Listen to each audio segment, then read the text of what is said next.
What's going on, guys? This is Rob, and we are back with DC KO! And we are here with a Superman tie-in, the last one before we get to DC KO number 4. And this is dope, right? So what this does is this picks up in the Fortress of Solitude quite some time ago, in the relatively early days of Superman becoming a superhero, joining the Justice League, all that kind of stuff. And we actually end up picking up with all these different Superman robots, right? And Superman says, this is remarkable. They look just like me. And Kelex tells him, right, more than that, they have your memories. But he asks the question, do they have all of my abilities? And Kelex says we could not completely replicate the full strength, but it is close. So Superman asks, right, do they feel the same level of responsibility with those powers? And that's where another Superman appears and says, I hope so. And that's where we find that that's the real Superman. He says, you were right, Kelex. This new model appears to believe it's the real me. And I'm not sure how I feel about that. But Kelex tells him, even though they will try to act like you, these versions of the Superman robot will still choose self-preservation over sacrifice, Kal-El. And that's where Superman says, one of the dozen extremely complicated moral dilemmas to consider before we even think about putting these to use. And that's where you get this back and forth, where the robot Superman says, good point. Are you hoping that we can be used to provide proof that Clark Kent and Superman are not one and the same? We cannot rely on Martian Manhunter every time, because that was kind of a staple of the Superman comics. When you saw the introduction of Martian Manhunter and Superman joining the Justice League, there were times where Martian Manhunter would pretend to be Superman or sometimes pretend to be Clark Kent, if for no other reason than to give the illusion and maintain the illusion that Superman and Clark Kent are two completely different people. But that's what the real Superman says, something like that. And he says, until we know more about how this Kryptonian robotics tech works, we have to deactivate them. And where there's a little bit of a question as to whether or not that's a good idea, Superman asks the robot as a kind of test about how well it sees itself as Superman, and he says he agrees it's better safe than sorry, just like their mom used to say. So it's the idea that these robots aren't necessarily fully fleshed out, right? They're very capable, they're incredibly powerful, but there are some moral quandaries. Ideally, the fact that it won't throw itself in harm's way if that's necessary. This is actually a reference, I imagine, from Joshua Williamson to How the Mind Works by Steven Pinker. There was a whole section about like robots and whether or not Terminator could come to fruition, but it was something similar to that. Right? The important thing, though, is that you end up jumping back to the present day with Superboy Prime, the robot Superman, and Lois Lane. Now, lest we forget, for those of you guys who need a bit of a refresher, that Superboy Prime is kind of the main character in the Superman comic as it stands right now as part of DC KO, because as you guys know, Superman is in the tournament. And so because of that, what ended up happening is the Legion of Darkseid tracked Superman down alongside Lois Lane and arrived at the Fortress of Solitude, where they were taking all this information regarding the true nature of Darkseid and his relationship with Doomsday, and then putting it in this robot Superman. So it's effectively a super powerful thumb drive, to be honest with you guys. Right? But the fact is, they were able to make their escape with the aid of the other Superman robots. And so as they're flying, right, Lois Lane chimes in, right? Mercy, Mr. Terrific. She's hitting up other members of the League, right? And that's where she says, it's not just that no one's answering, the entire League's comm system itself is down, and that's a bad sign. The last message I have is that the Titans evacuated the planet and were meeting with Mercy and the super ships near the moon. Now, one of the things to remember, for those of you guys who were, again, kind of catching up for the first time, with DC KO, what we've covered so far is only one part of the larger story. I've largely left out what was going on with Teen Titans and what was going on with Justice League Unlimited and the time-displaced superheroes, mostly because I didn't really think you guys would care that much. But if you guys are interested, we can cover it. It's pretty dope storytelling. It doesn't really tie into the main DC KO tournament itself, but there is some cool stuff that goes on. But one of the first things that happened when the event started is that because Earth itself is being terraformed and being turned into a new version of Apokolips, and that's being done by the heart of Apokolips itself, Earth had to be evacuated. It was the only way to save as many people on the planet as possible. And that's where the robot Superman chimes in and says, don't worry, Miss Lane, I'm sure everybody's fine. By the way, the real me must have loved being able to fly by your side. And that's where Superboy Prime, right? He chimes in, right? You hear that? He's even even got the real Superman's trademark optimism. I told you this was gonna work, Lois. I just don't want to jinx us or anything, but once we get our robot friend to Time Trapper, we can save this whole crossover event just in time for the last issue. Because remember, Superboy Prime is from the real world in the DC universe, so he's like a stand-in for us, essentially. The problem is that in the middle of all that, the fire pits of Apokolips start erupting on Earth, and that's what he says, right? When the question's asked by Lois, what is all of that? The robot Superman says, fire pits from Apokolips. My X-ray vision shows me that Earth is transforming on a molecular level. And then he hears people calling for help, and he says, there are people that are still down there.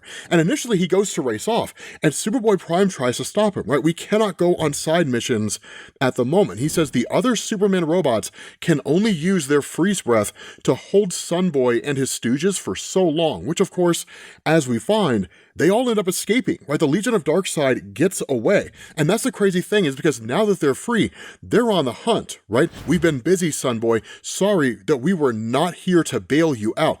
All you had to do was hunt down Prime and you failed. And that's where they respond. Shut it, Lightning Lad. If taking down Prime was that easy, why haven't you done it? And again, he says, he ran from the fight. Otherwise, I would have fried him. As you guys are noticing here, the Legion of Darkseid are not friends. They're people who have been brought together for a singular cause, but there really seem to be no allies here, which is staunchly different from the Legion of Superheroes as we know them. And we'll actually talk a little bit more about that here in a minute, because it's one of the coolest elements, right, of the character. But the fact is, as Lightning Lad and Sunboy are fighting, and arguing with each other and so on, you actually switch over to Saturn Girl, right? And she says, so this is the home of the great Superman, a place he goes to be alone, away from people. Perhaps he's not as fond of those he protects in this time period as we thought. Fascinating, right? Which is a kind of interesting idea when you think about it. The Fortress of Solitude for Superman really is his kind of home away from home, so to speak, which is to say,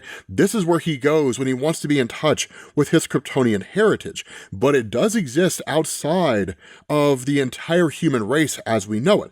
And that's one of the big differences here. For Saturn Girl, not coming from the Legion of Superheroes as it exists in the main DC universe, but coming from the absolute universe, Superman's totally different. So instead of seeing this as Superman kind of treating it like almost honoring the legacy of Krypton, despite the fact that it's destroyed, she sees it as an escape, right? Him removing himself from humanity, as opposed to simply existing within humanity and treating this like a place that he goes to visit. A memorial of sorts, if you want to call it that. And so they all start taking turns basically screwing with stuff in the Fortress of Solitude. Like Kelex is kind of tortured and tormented to a degree so they can get information out of him, but Saturn Girl comes across the Legion of Superheroes as it exists in the main DC universe, or at least a kind of image that Superman has created, a memorial of sorts.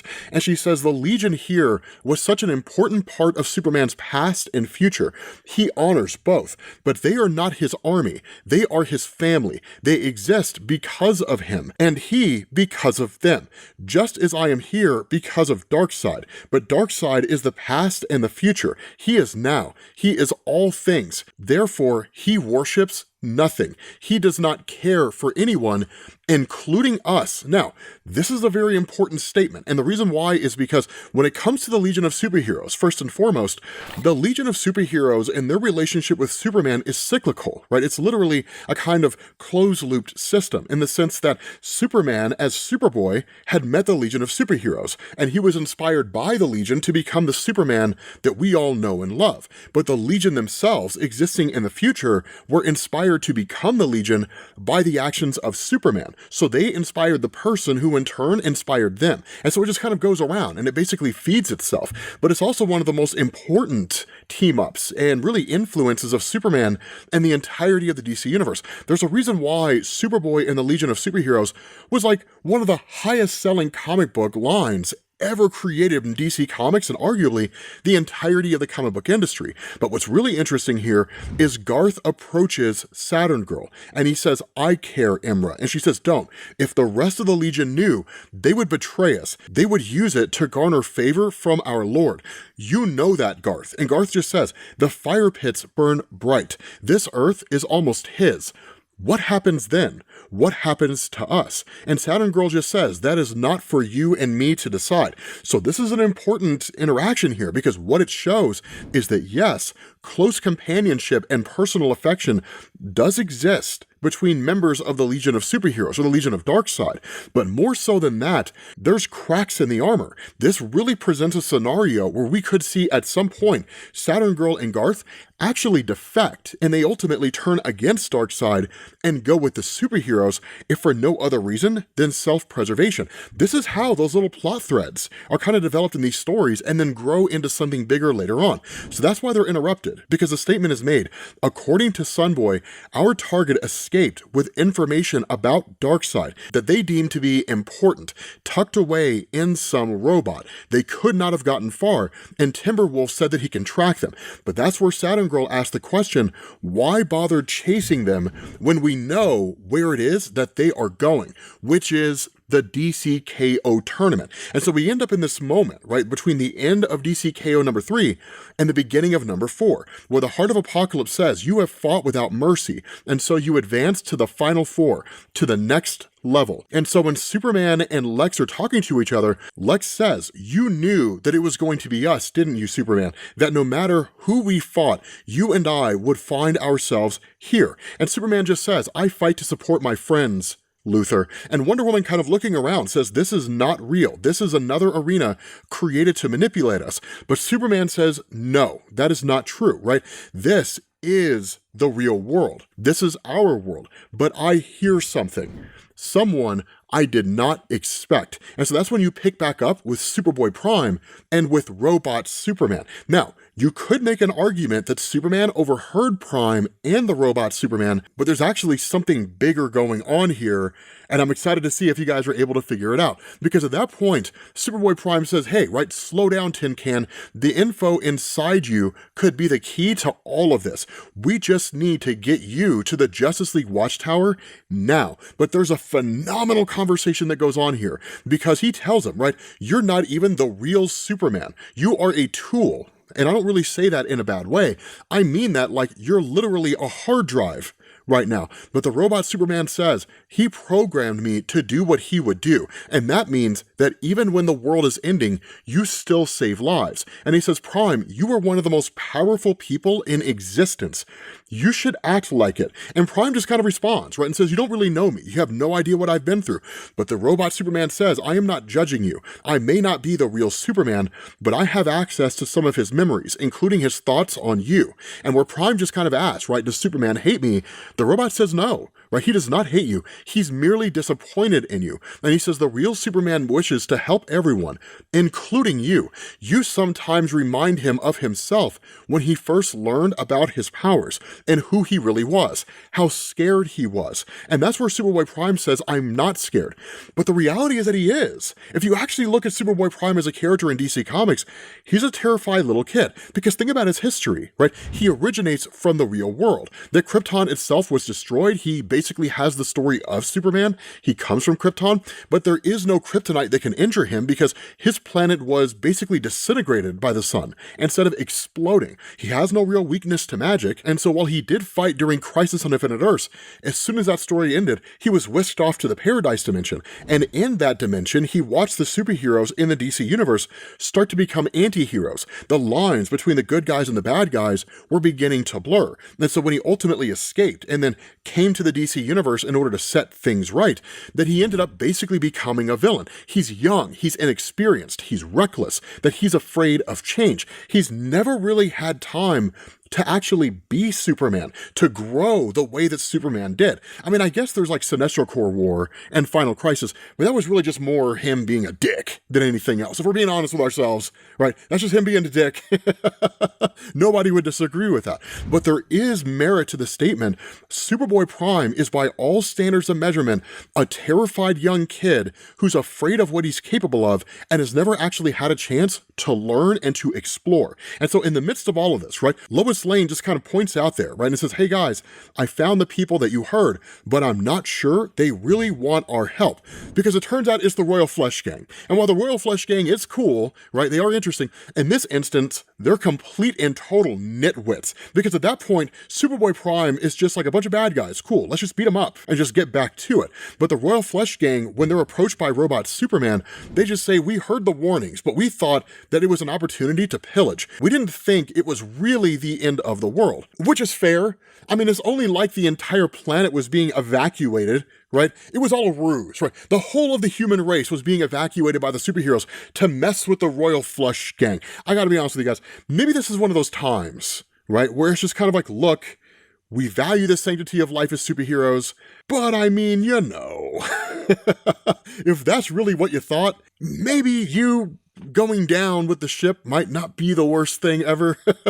But in all seriousness, right, they just kind of say, right, where are we going to spend all this money if the whole planet's on fire? So it's not even a matter of self-preservation. It's just like, I mean, what are we going to do with the cash, right?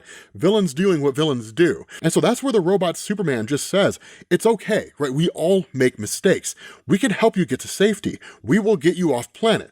We're going to toss you in a prison cell, but like, we'll get you off planet, right? You'll be safe. You won't die.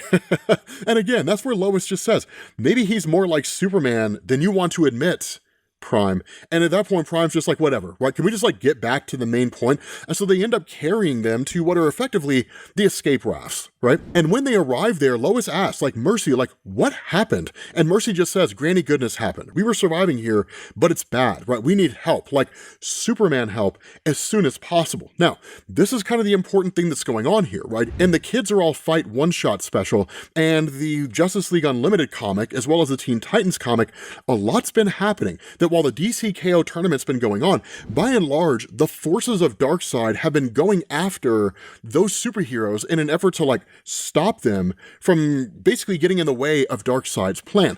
And for the most part, they've been kind of successful. They literally just wreaked havoc on the superheroes, Granny Goodness, the Furies. It was pretty cool, right? And it was pretty wild. And so that's where Lois says, then we'll get Superman robot to Time Trapper. And that's where Mercy tells her, the last I heard, he was still on the watchtower. And so Prime tells them, then you're good to go, right? I'm headed back down to Earth to find this tournament. And Lois tells him, right, Prime, not everything has to be about fighting.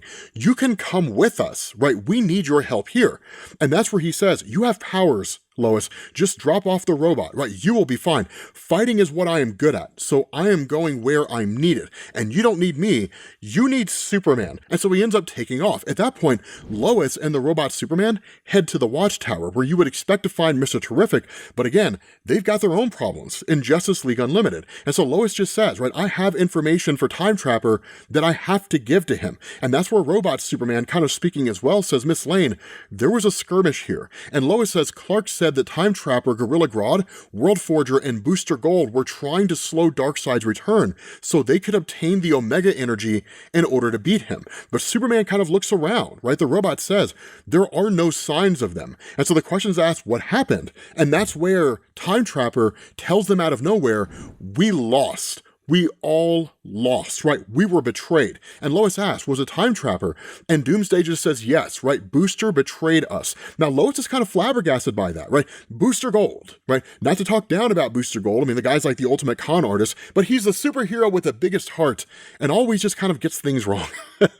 But we all love Booster Gold nonetheless. But there's no way in any conceivable timeline where anyone would look at Booster Gold and see him as a credible threat to Gorilla Grodd or Time Trapper, or even the World Forger. But that's where Time Trapper fills her in and says, he is Darkseid in disguise. The Omega energy inside of him was merely a piece of Darkseid controlling him. So this kind of clarifies a lot of what we saw with Booster Gold, which is to say, Darkseid's main form is still in the Absolute Universe and controlling the Absolute Universe. But Darkseid has become so powerful that he's able to reach out to another reality and basically possess a person that is in possession of a fraction of his power. This is crazy. For those of you guys coming from Marvel Comics, this would be like if Franklin Richards in the main Marvel Universe had become so powerful, he could reach into the Ultimate Universe and manipulate that Ultimate Universe version of himself, possess him,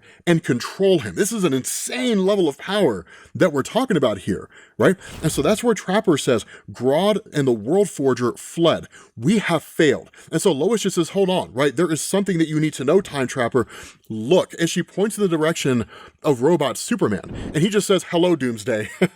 And Lois says, we have information that you need to hear. And Trapper says, that is not Superman. But the robot tells him, I've been told that many times, but I believe even you can see that not everyone is what they appear to be. Now, this is an important statement because Time Trapper responds and he asks, what do you mean? There is very little that I do not know. What could you possibly reveal to me? But before that answer can be given, there's a huge explosion that just sends everybody flying. And the Legion of Darkseid arrives on the scene. And in that moment, Saturn Girl says, if it isn't the great Superwoman, I saw you in your husband's mind. He thinks about you a lot, as you also think about him. You worry. Is that what love really is? Just worrying all the time? And where the question's asked, right, we have Time Trapper subdued. Do you want us to kill him, Saturn Girl? She says, of course not, right? I want to know why they brought this robot to him.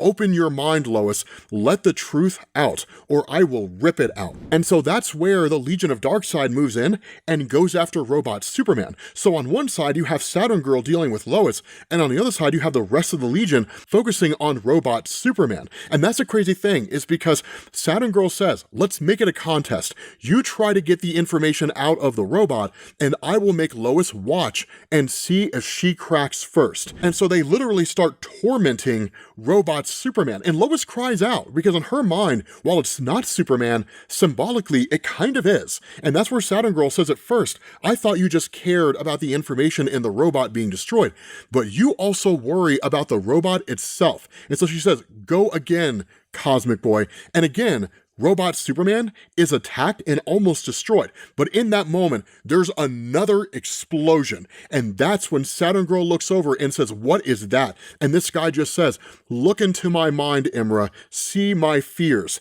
If you dare, that once upon an event, I lost control and killed a bunch of people. Ever since I returned, I've been afraid of losing control and that happening again. So I have held back. But now that you've messed with Lois Lane, I am done holding back because it's Superboy Prime. He is pissed, and he has single-handedly crushed the most powerful members of the Legion of Darkseid. So the question has to be asked now, what happens when you piss off Superboy Prime? Let me tell you something, man. Anybody out there, if you're new to DC Comics, if there's any one thing you do not do, it's piss off Superboy Prime, because woe betide the poor soul who doesn't. And we'll find out what happens in the next video. With that being said, guys, we're going to bring this to an end. Cliffhangers. Hopefully you guys enjoyed this. If you did, drop a like. Thank you all for watching, and I will catch you all in the next video. Peace.